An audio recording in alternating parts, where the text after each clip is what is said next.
మహిళా పైజామా నాడా లాగడం, రొమ్ములను తడమడం వంటి చర్యలు చాలా తీవ్రమైన నేరాల కిందకు వస్తాయని, వాటిని తేలికగా తీసుకోవడం కుదరదు అని భారతదేశ అత్యున్నత న్యాయస్థానమైన సుప్రీంకోర్టు ఆఫ్ ఇండియా స్పష్టంగా చెప్పింది.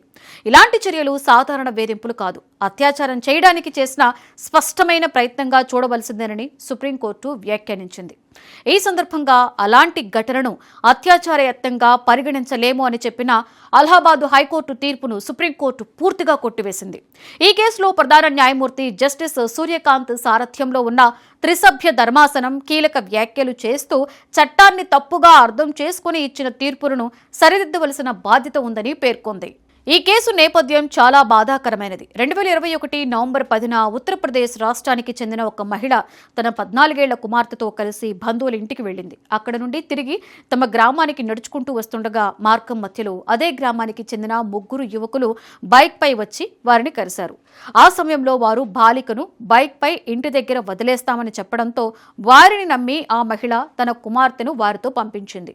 సాధారణంగా గ్రామాల్లో ఒకరికొకరు తెలిసిన వారే ఉండడంతో ఆ మహిళకు ఎలాంటి అనుమానం కూడా రాలేదు. కానీ ఆ యువకుల ఉద్దేశం మాత్రం దారుణంగా మారింది. బైక్ పై తీసుకెళ్తామని చెప్పిన ఆ యువకులు బాలికను సురక్షితంగా ఇంటికి చేర్చవలసింది పోయి దారిలో ఒక కల్వర్టు కిందకు తీసుకెళ్లారు. అక్కడ ఆమెపై అసభ్యకరంగా ప్రవర్తించారు.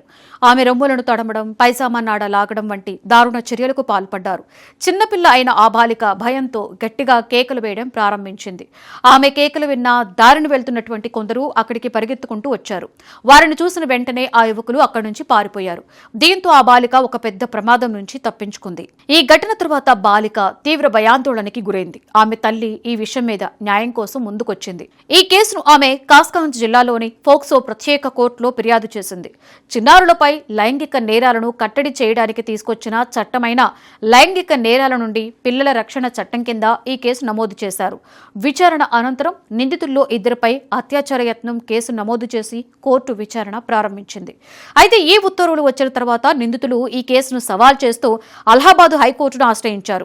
ఈ కేసును విచారించిన హైకోర్టు ధర్మాసనం 2025 మార్చిలో ఒక వివాదాస్పద తీర్పు ఇచ్చింది. బాలికపై చేసిన చర్యలు తప్పైనా వాటిని అత్యాచార యత్నంగా పరిగణించలేమని పేర్కొంది. వారి చర్యలను అత్యాచారం చేయడానికి సిద్ధపడిన చర్యలుగా మాత్రమే చూడాలని, కానీ రేప్ యత్నంగా మాత్రం చూడకూడదని చెప్పింది. ఈ తీర్పు వెలువడిన వెంటనే దేశవ్యాప్తంగా తీవ్ర విమర్శలొచ్చాయి. మహిళా సంఘాలు, న్యాయ నిపుణులు, బాలల హక్కుల కోసం పనిచేసే సంస్థలు ఈ తీర్పుపై తీవ్ర ఆగ్రహాన్ని వ్యక్తం చేశాయి. చిన్నారిపై ఇంత తీవ్రమైన చర్యలు జరిగితే వాటిని ఎలా తేలిగ్గా చూడగలమని ప్రశ్నించారు. ఈ పరిస్థితుల్లో ఈ కేసుపై స్వయంగా దృష్టి సారించిన సుప్రీంకోర్టు ఆఫ్ ఇండియా సుమోటోగా విచారణ ప్రారంభించింది. సుమోటో అంటే ఎవరూ ప్రత్యేకంగా పిటిషన్ వేయకపోయినా ఒక విషయం న్యాయపరంగా తప్పుగా ఉందని భావించినప్పుడు కోర్టు స్వయంగా విచారణ చేపట్టడం.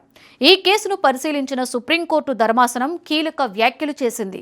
హైకోర్టు చట్టాన్ని సరైన విధంగా అన్వయించలేదు అని సుప్రీంకోర్టు పేర్కొంది. బాలికపై చేసిన చర్యలు కేవలం సిద్ధత మాత్రమే అని చెప్పడం చట్టపరంగా సరైనది కాదని స్పష్టం చేసింది. పైజామా నాడా లాగడం, రొమ్ములను తడమడం వంటి చర్యలు చాలా తీవ్రమైనవి. ఇవి లైంగిక దాడి కిందకొస్తాయని, అలాంటి చర్యలను అత్యాచారం చేయడానికి చేసిన ప్రయత్నంగా పరిగణించవలసిందేనని కోర్టు తెలిపింది. అందువల్ల సుప్రీంకోర్టు ఆఫ్ ఇండియా హైకోర్టు తీర్పును పూర్తిగా కొట్టివేసింది. నిందితులపై నమోదు చేసిన కేసులను కొనసాగించాలని, ముఖ్యంగా లైంగిక నేరాల కింద పిల్లల రక్షణ చట్టం కింద విచారణను కొనసాగించాలని ఆదేశాలు జారీ చేసింది. ఈ కేసులో చట్టపరమైన విచారణ పూర్తిగా జరగాలని కూడా స్పష్టం చేసింది. ఈ తీర్పు దేశంలో మహిళల, బాలికల భద్రత విషయంలో చాలా ముఖ్యమైన సందేశాన్ని ఇస్తుంది. చిన్నారులపై జరిగే లైంగిక నేరాలను ఎట్టి పరిస్థితుల్లోనూ తేలికగా తీసుకోకూడదని, నేరస్తులకు కఠినమైన శిక్షలు తప్పవని సుప్రీంకోర్టు మరోసారి గుర్తు చేసింది. మహిళల గౌరవం, బాలికల భద్రత రక్షించటంలో న్యాయ వ్యవస్థ తన బాధ్యతను ఎప్పటికీ మరచిపోదని ఈ తీర్పు స్పష్టం చేసింది.